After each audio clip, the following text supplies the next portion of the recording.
Hi guys, welcome back. So tonight we are in the garden. I do not know if I've started a single video in the evening this summer, but there's a few things I want to get harvested tonight. I didn't get around to the garden this morning and I need a few things for dinner, like corn. So yesterday morning I harvested my very first ear of corn. It was the only one ready, but there's a few that are ready for tonight. And I just have to say, wow, it was so tender and so flavorful, and I'm just really excited that I'm finally successful with corn for the first time. So I'm pretty sure this one here is ready. One indicator is if you put your thumbnail into the kernel, if it comes out more of a milky substance other than a clear substance, it's ready to go, and this one is ready. So like I said, this is my third year attempting corn, not in a row. So one of my big mistakes in planting corn in the past was I didn't do it in a block like this.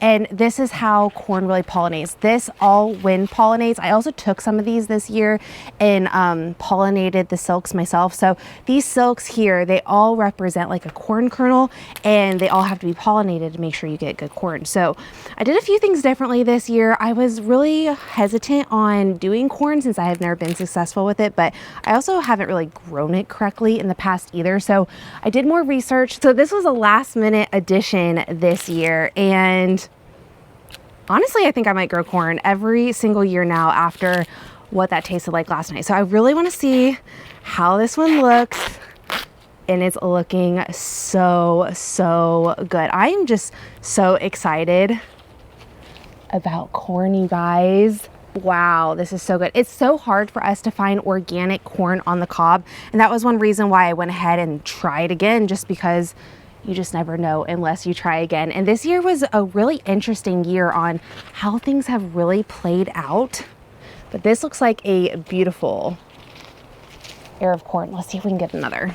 I think after last week, I really just needed a win after losing my pretty much entire onion harvest, minus like the ones I ended up using.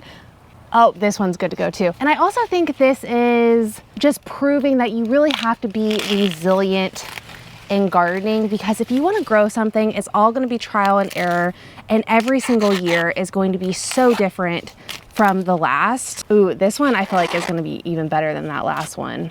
Oh my gosh, look how beautiful this corn is. This is honestly the highlight of probably the summer, because I've never been successful with corn, and the fact that I'm now successful with corn makes me truly happy. I'm so excited about this. We're gonna be eating corn every single night. This year's been an interesting one because this is one of the first years in a few years we've been on the cooler side and also the rainier side. The last few years we've been really hot and dry, and it's really interesting now that I have gotten a good amount of gardening years under my belt to really truly see the difference in how certain things really grow and play out depending on the weather conditions. I feel like my first few years of gardening were probably closer to how this year played out. So for example, tomatoes are one of those things I can tell a huge difference on, because at this point last year, all of my tomatoes were so done. They were honestly, I think, getting pulled out at this point because they looked so bad. My tomatoes were hit with blight this year, but now that we have had like cooler stretches and also rainier stretches, we are rebounding on those things. I'm getting new flowers, more tomatoes. The plants honestly don't look terrible. They looked a lot worse in previous years, but then that's where I also run into the problem with the onion. So a lot of you guys did mention, so if you lived in a very similar area as me, you guys mentioned that you had a very much the same issue with onions as I did this year, windy and wet conditions, and then you ended up finding mold and curing, which honestly is so unfortunate. I think I was successful the last, 2-3 years with onions. Well, last year, because last year we were really hot and also just not rainy, and this year we just kept having rain, and I was cutting back on water and everything, and then the wind really didn't help either. And it's really interesting to see the difference between those two, because last year I had an amazing onion year and not so much a tomato year, and then this year I'm having an insane tomato year, probably honestly one of the best I've ever had, but I had probably one of the worst onion years. I had a good onion harvest, but as far as like getting them for curing and storage, it was honestly the worst. So it's really interesting to see those small differences in how the weather can be slightly different and make just such a huge impact. And I think that's another reason why you need to be resilient in gardening, because sometimes the weather can just be honestly kind of against you, and you can't give up sometimes. As much as I want to be like, okay, screw onions, especially just with how the loss I had, I know that I've been successful in the past, and it sounds like a lot of you as well have had very similar issues this year. Oh, okay, well, looks like I got my first corn out of the 3 I've now harvested. That, I'm pretty sure this is a silk cornworm or something like that. Oh man, okay, well, this still looks pretty otherwise, so I'll probably just knock him out and cut that, and we'll use that a little differently. Well, that's good to know. I mean, this is organic corn that I have not sprayed. Yeah, it looks like he just got to that top portion there, and the rest of this should be fine. So I want to make chimichurri tonight, so I need to get some parsley out of the garden. I also need to get probably a jalapeno or 2. What else do I need to get? Oh, I need to get some oregano. I have some cilantro growing under some lights downstairs I need to grab as well, but I do think I have a cantaloupe ready. It looks like it as far as the color change. Cantaloupe will naturally detach, and then it also does a color change, and I noticed it walking this way. Looks like I was correct. So this is one of our last bigger cantaloupes. This is number 15 that I've harvested off of these 6 plants. I have 6 plants planted, and I counted 6 yesterday, but I ended up missing one. I currently have 7 more. No, I have 8 more. I have a really tiny one on this plant, and I still have plenty of time to continue to get more cantaloupe. So I'm also growing honeydew. The honeydew vines look amazing, but I have found honeydew to be kind of trickier like watermelon. It doesn't naturally detach, and you're looking for cues such as like the tendril dying, and also like leaves around it dying, and also there's a slight color change in honeydew as well. And I've just still found that those types of melons are just so hard compared to cantaloupe. So if you're looking to grow a melon, or if you haven't had good luck with melon in the past, maybe try again with some cantaloupe next year. These will naturally detach, like I said. So this is why I have these little cradles. These are little melon cradles that I get from Bootstrap. This is their smaller size, and I like the smaller size for melons. They have a larger size as well, which I do have, but I feel like those would almost work better for pumpkins. They still work for cantaloupe. Especially some of the bigger cantaloupe I had. I had one cantaloupe this year that was almost the size of a basketball. This is honestly one of the smaller ones I've gotten off of these plants. Typically this variety, this one's called Hal's Jumbo if you're interested.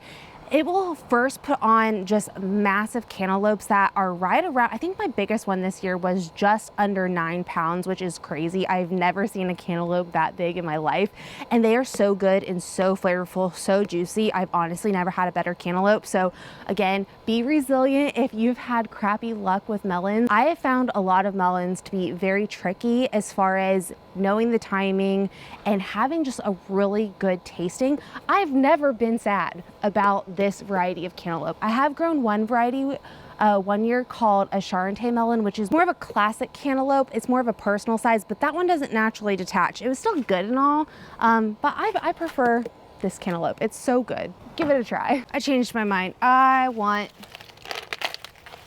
to harvest one more of these. Next year, I think what I might do with the corn is maybe try to do a few successions since it grows so quick. And now that I finally had a good year with it, man, these are just so pretty. This one has a little bit of damage on the top, but for the most part, this one looks really good too. So yeah, these tomato plants are still putting on flowers. They're putting on fruit. They're still ripening really beautifully. And honestly, I've already put away more preserved tomato products this year than last year at all. Last year, I want to say I may have had maybe 70 pounds of tomatoes, and this year I'm past like 200 pounds of tomatoes already. I've grown the Roma and the Supremo for a few years now, and the Supremo is also putting on more flowers and more fruit as well, and they all look like they've really rebounded. You can see like the blight is still slightly spreading, but they're definitely turning more dark green and they're having good flowers. Another thing is I haven't had that many issues this year with blossom end rot at all. And I think that goes down to how I've been fertilizing the tomatoes with the fish and seaweed fertilizer throughout.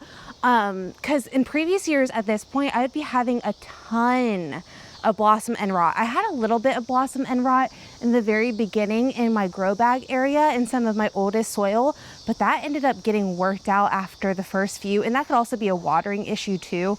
But again, for the most part, this has just been a really different year with tomatoes compared to other years. There was also a few extra plants I planted out, and I also had a volunteer over near the honeydew, and I'm wondering if the volunteer is a San Morzano or not, because that's where I had my San Morzanos last year. So we'll see. Another thing I'm thinking I want to do a little bit differently next year is once the onions come out of the garden, I'm almost thinking maybe I do a second wave of tomatoes as well, and maybe I can get double the amount of tomatoes that I got this year. I don't know. I'm actually writing a lot of notes at the moment to consider for next year's garden. One of the issues I always have when it comes to garden planning and trying to prioritize certain things is my sunlight, because this area over here really shades out for me, and sometimes it's kind of just tricky to know exactly what will do well and what won't. So that's one thing I always run into, and it's one thing I'm trying to figure out kind of at the moment on what I might want to do next year. This is like one of the best times of year to start writing those notes because everything is really fresh in your head.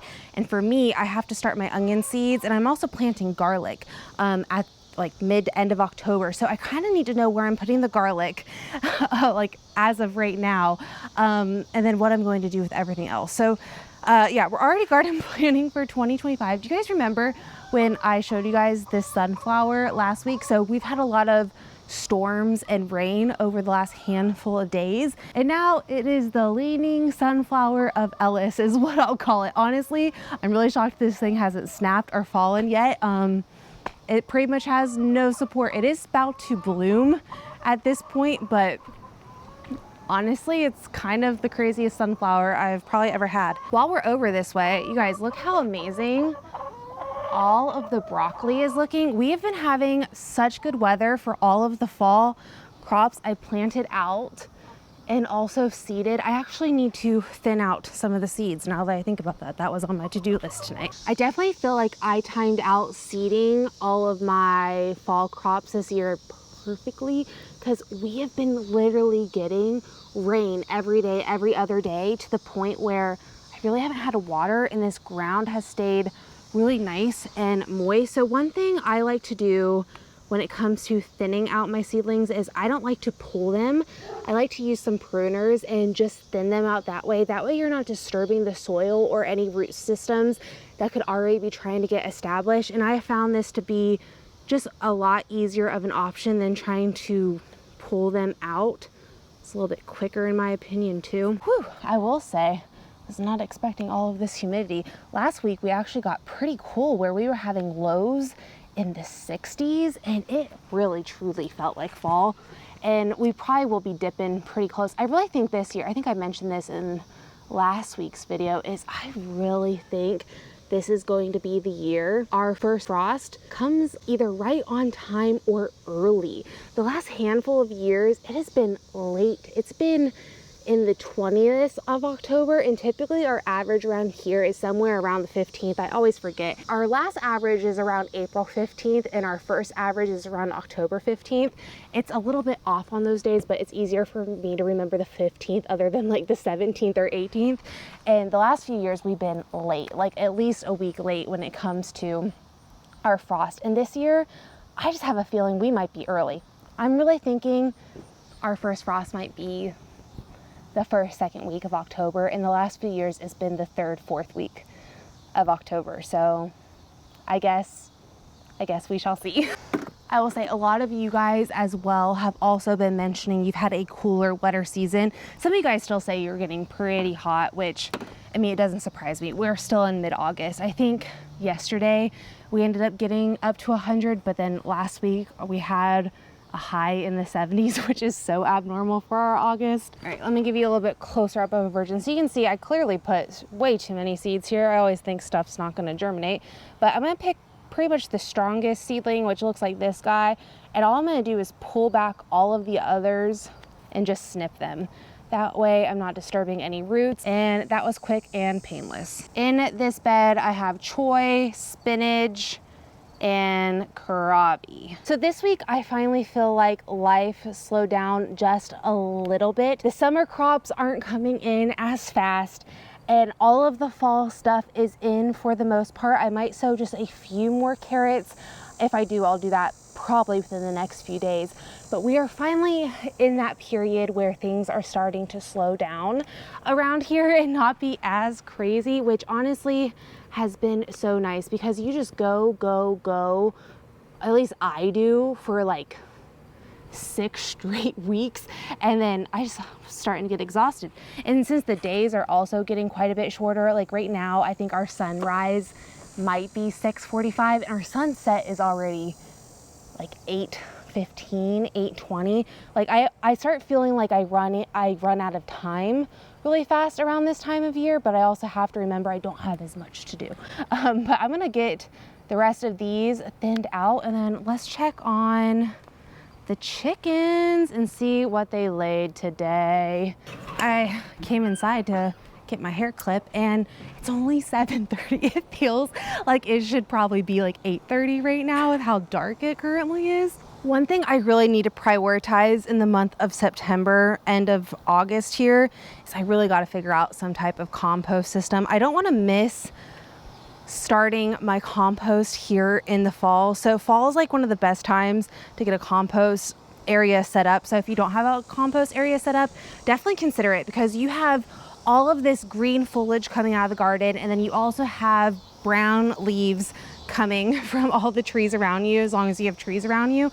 And that is the best combination, because you want new material, green material, and you want brown material. And when you have both coming in all at once, is also the best time of year to really get started, because as long as you keep up with it and turn it over winter in the beginning of spring, you should have compost in the spring that you can top your beds with. So speaking of resilience in the garden, this parsley was pretty much chewed down to nothing. You might be able to see some of the old growth there. So I had a bunch of swallowtail caterpillars on this, I want to say probably 5 weeks ago now.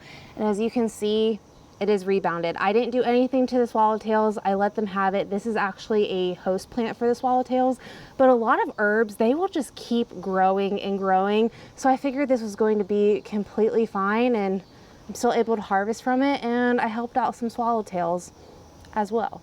One thing I really need to do is prune back all of this mint. I have some mint going to seed, and the last thing I want is a bunch of mint seeds spreading everywhere. All right, girls, let's get in. Come on, time to go in. Let's go in. Come on, go ahead, in. Come on, honey, in. Go that way. That way. Good job. Come on, honey. Go that way. Good job. Good job. Oh, let's clean your water real quick. You guys keep getting bad sand in it. I will say this group of chickens, they're smart cookies. They typically will go in for the most part by themselves without much pushback, which is really nice.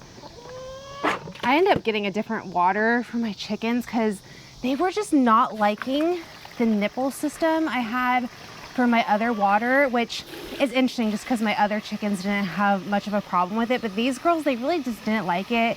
And I felt like they weren't drinking enough water. So switch to this one for now. I think I could hang it and it will probably stay a little bit cleaner. That is something I probably should also do. I have a smaller version of this kind of water that I have for the baby chicks. Ah, wow. Definitely heavy. Okay. Beep, beep. Beep, beep. There you go. Oop, I'm sorry. All right, let's see how many eggs we got for the day that we can add to today's little harvest. I will say these girls definitely don't lay like my hybrid girls did. So I had a group of hybrid girls and they really averaged about an egg a day. These girls are probably an egg every few days, but let's see here. Sweet, awesome. Looks like we got 4 to add to the total today. All right, here is tonight's little haul. We have some eggs, some corn, some cantaloupe, some parsley, oregano, some tomatoes, and also a few jalapenos. Okay, so here's your reminder. Be resilient in the garden. Good things come from it. I think this is where I'm going to end today's video here. I'm sure this one was a little bit shorter than some of my last ones, but I wanted to take you guys along just for an everyday evening in my life while I got some of these things harvested. I'm gonna go inside and make some dinner now, and we definitely ended today's video on a brighter note.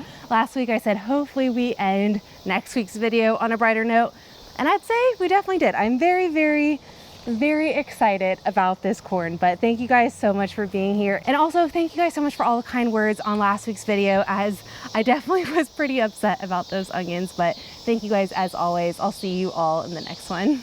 Bye.